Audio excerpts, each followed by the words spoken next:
Adapted from archaic translation by H. T. Francis and R. A. Neal. Jataka number 437. Putimansa Jataka. Why thus does Putimansa, etc. This was a story told by the master while at Jetavana monastery concerning the subjugation of the senses. For at one time there were many brethren who kept no guard over the avenues of the senses. The master said to the elder monk Ananda, "I must admonish these brethren," and owing to their want of self-restraint he called together the assembly of the brethren, and seated in the middle of a richly decorated couch, he thus addressed them. Brethren, it is not right that a brother under the influence of personal beauty should set his affections on mental or physical attributes. For should he die at such a moment, he is reborn in hell and the like evil states. Therefore set not your affections on material forms and the like. A brother should not feed his mind on mental and physical attributes. They who do so even in this present condition of things are utterly ruined. Therefore it is good, brethren, that the eye of the senses should be touched with a red-hot iron pin." And here he gave other details, adding, "There is a time for you to regard beauty, and a time to disregard it. At the time of regarding it, regard it not under the influence of what is agreeable, but of what is disagreeable. Thus will you not fall away from your proper sphere. What then is this sphere of yours? Even the 4 earnest meditations, the holy 8 times path, the 9 transcendent conditions. If you walk in this your proper domain, Mara will not find an entrance. But if you are subject to passion and regard things under the influence of personal beauty, like the jackal Putimansa, you will fall away from your true sphere." And with these words he told a story of the past. Once upon a time in the reign of Brahmadatta, king of Benares, many hundreds of wild goats lived in a mountain cave in a wooded district on the slopes of the Himalayas. Not far from their place of dwelling a jackal named Putimansa with his wife Veni lived in a cave. One day as he was moving about with his wife, he saw those goats and thought, "I must find some means to eat the flesh of these goats," and by some clever means he killed a single goat. Both he and his wife by feeding on goat's flesh grew strong and large of body. Gradually the goats diminished in number. Amongst them was a wise she-goat named Melamata. The jackal, though skillful in clever means, could not kill her, and taking advice with his wife he said, "My dear, all the goats have died out. We must devise how to eat this she-goat. Now here is my plan. You are to go by yourself, and become friendly with her, and when confidence has grown up between you, I will lie down and pretend to be dead. Then you are to come near to the goat and say, 'My dear, my husband is dead and I am desolate. Except you I have no friend. Come, let us weep and mourn, and bury his body. And with these words come and bring her with you.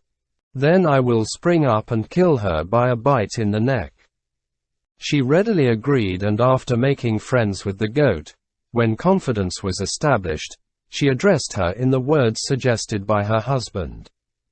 The goat replied, "My dear, all my family have been eaten by your husband.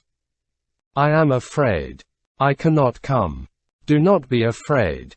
What harm can the dead do you? Your husband is cruelly minded. I am afraid." But afterwards, being repeatedly begged, the goat thought, he certainly must be dead, and consented to go with her. But on her way there she thought, "Who knows what will happen?" And being suspicious she made the she-jackal go in front, keeping a sharp lookout for the jackal. He heard the sound of their steps and thought, "Here comes the goat," and put up his head and rolling his eyes looked about him. The goat on seeing him do this said, "This wicked wretch wants to take me in and kill me. He lies there making posture of being dead, and she turned about and fled. When the she-jackal asked why she ran away, the goat gave the reason and spoke the first stanza. Why thus does Puttimansa stare? His look dislikes me. Of such a friend one should beware, and far away should flee. With these words she turned about and made straight for her own dwelling. And the she-jackal, failing to stop her, was enraged with her, and went to her husband and sat down mourning. Then the jackal, rebuking her, spoke the second stanza. Veni, my wife, seems dull of wit, to boast of friends that she has made. Left in the lurch she can but sit, and grieve, by Melissa betrayed. On hearing this the she-jackal spoke the third stanza. You too, my lord, were hardly wise, and, foolish creature, raised your head, staring about with open eyes, though feigning to be dead. At fitting times they that are wise know when to open or close their eyes. Who look at the wrong moment, will, like Puttimansa, suffer ill. This stanza was inspired by perfect wisdom. But the she-jackal comforted Puttimansa and said, My lord, do not annoy yourself. I will find a way to bring her here again, and when she comes, be on your guard and catch her. Then she searched for the goat and said, My friend, your coming proved of service to us. For as soon as you appeared, my lord recovered consciousness, and he is now alive. Come and have friendly speech with him. And so saying she spoke the fifth stanza. Our former friendship, goat, once more revive, and come with well-filled bowl to us. One request. My lord I took for dead is still alive. With kindly greeting visit him today. The goat thought, this wicked wretch wants to take me in. I must not act like an open rival. I will find means to deceive her. And she spoke the sixth stanza. Our former friendship to revive. A well-filled bowl one gladly give. With a big escort I shall come. To feast us well, go quickly home. Then the she-jackal inquired about her followers, and spoke the seventh stanza.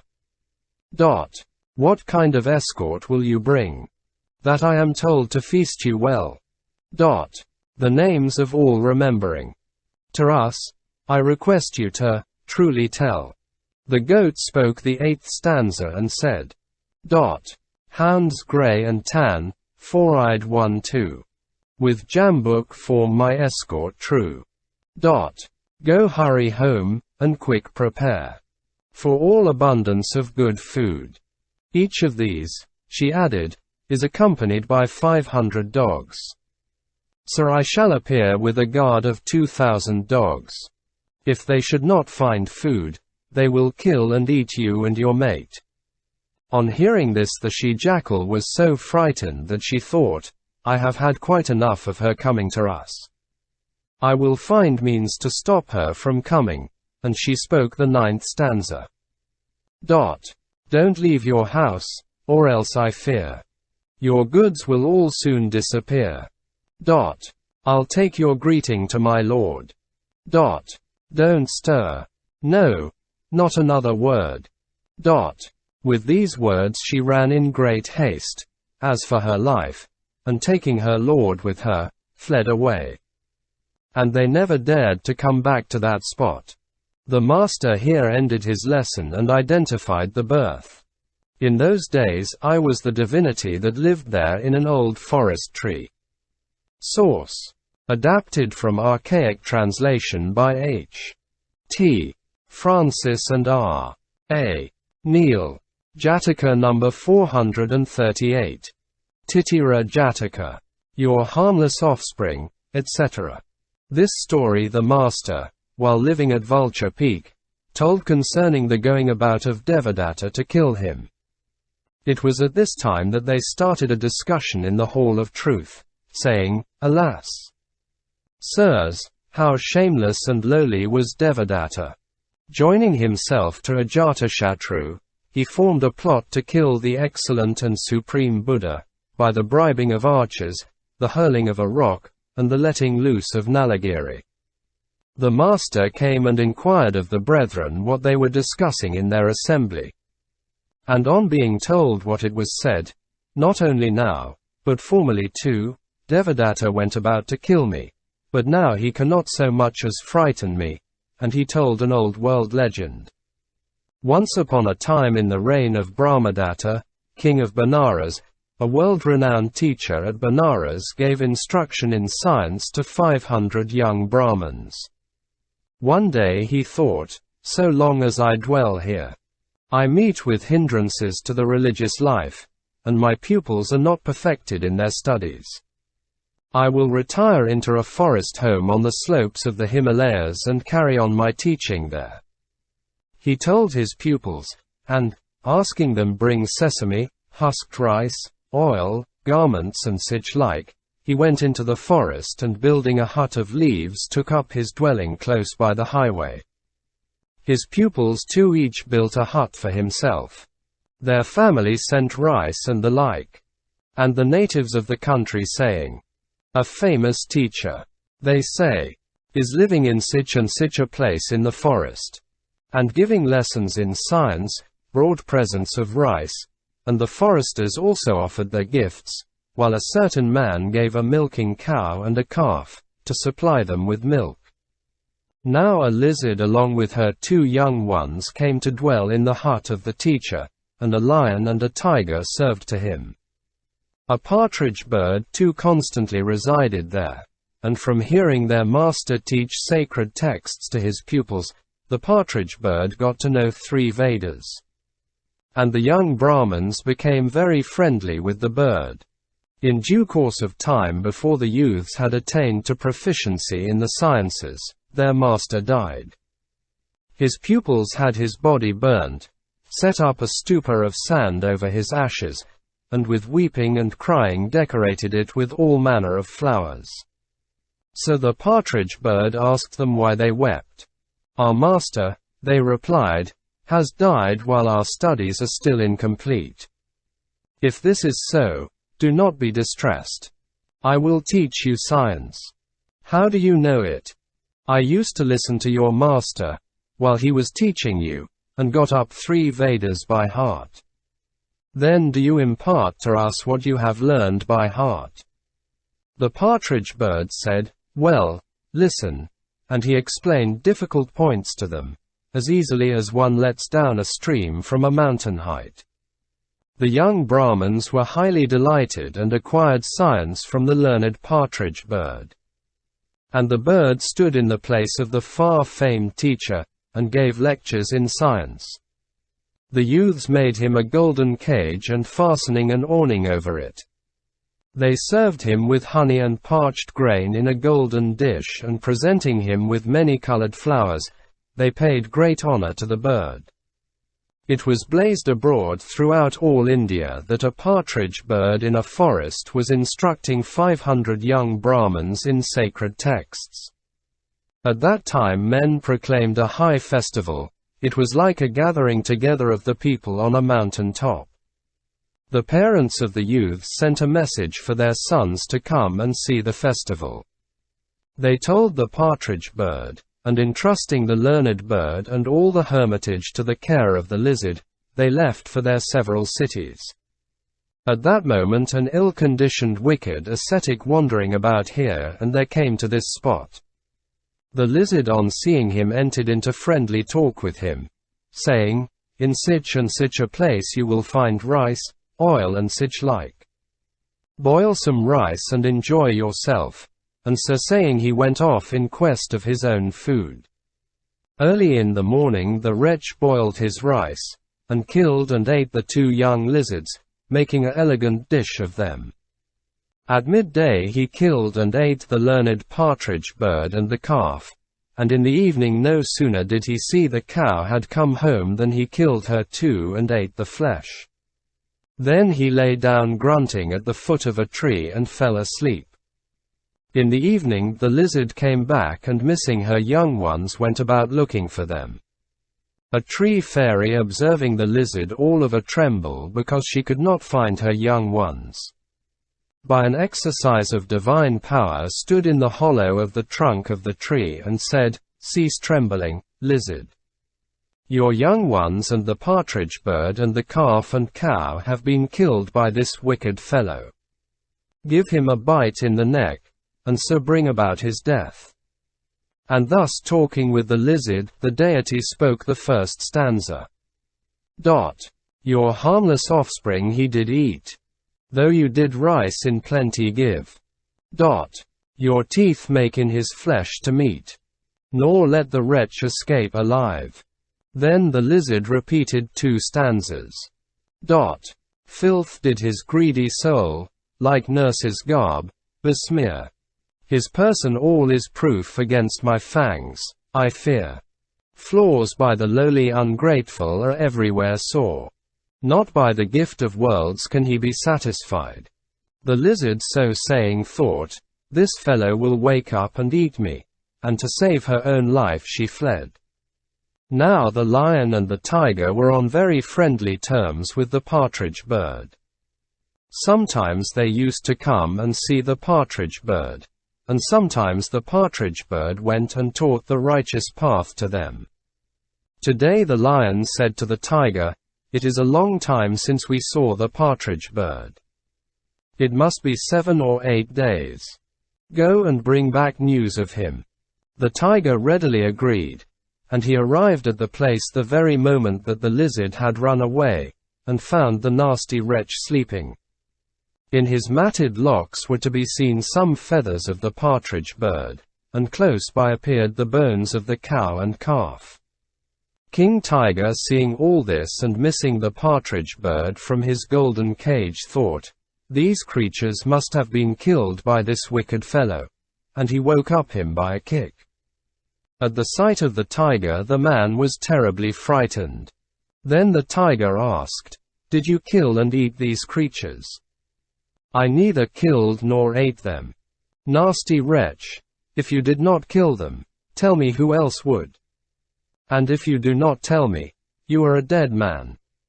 Frightened for his life he said, "Yes, sir, I did kill and eat the young lizards and the cow and the calf, but I did not kill the partridge bird." And though he protested much, the tiger did not believe him, but asked, "From where did you come here?" "My lord, I hawked about merchants' wares for a living in the Kalinga country, and after trying one thing and another I have come here." But when the man had told him everything that he had done, the tiger said, "You wicked fellow, if you did not kill the partridge bird, who else could have done so? Come, I shall bring you before the lion, the king of beasts." So the tiger went off, driving the man before him. When the lion saw the tiger bringing the man with him, putting it in the form of a question, he spoke the 4th stanza. "Why thus in haste, Subahu, are you here? And why with you does this good youth appear? What need for urgency is here, I ask? Quick, tell me truly and without delay." On hearing this the tiger spoke the 5th stanza. "The partridge bird, sire, our very worthy friend, I doubt, today has come to a bad end. This fellow's antecedents make me fear. We may ill news of our good partridge bird hear." Then the lion spoke the 6th stanza. "What may the fellow's antecedents be? And what the sins that he confessed to you, to make you doubt that some misfortune may have fallen on the learned bird today?" Then in answer to him King Tiger repeated the remaining verses. As traveling salesman through Kalinga land, rough roads he traveled, staff in hand. With acrobats he has been found, and harmless beast in toils has bound. With dices too has often played, and snares for little birds has laid. In crowds with wooden sticks has fought, and gain by measuring corn has searched. False to his vows, in midnight fight. Wounded, he washed the blood away. His hands he burned through being bold to snatch at food too hot to hold. Such was the life I heard he led. Such are the sins upon his head. And since we know the cow is dead, and feathers midst his locks appear, I greatly for friend partridge bird fear. The lion asked the man, Did you kill the learned partridge bird? Yes, my lord, I did. The lion, on hearing him speak the truth, was anxious to let him go, but King Tiger said, The villain deserves to die, and then and there ripped him with his teeth. Then he dug a pit and threw the body into it. The young Brahmins, when they returned home, not finding the partridge bird, with weeping and crying left the place. The master ended his lesson saying, Thus, brethren, did Devadatta of old too go about to kill me, and he identified the birth. At that time the ascetic was Devadatta, the lizard Kisagotami, the tiger Moggallana, the lion Sariputra, the world-renowned teacher Kashyapa, and the learned partridge bird was myself.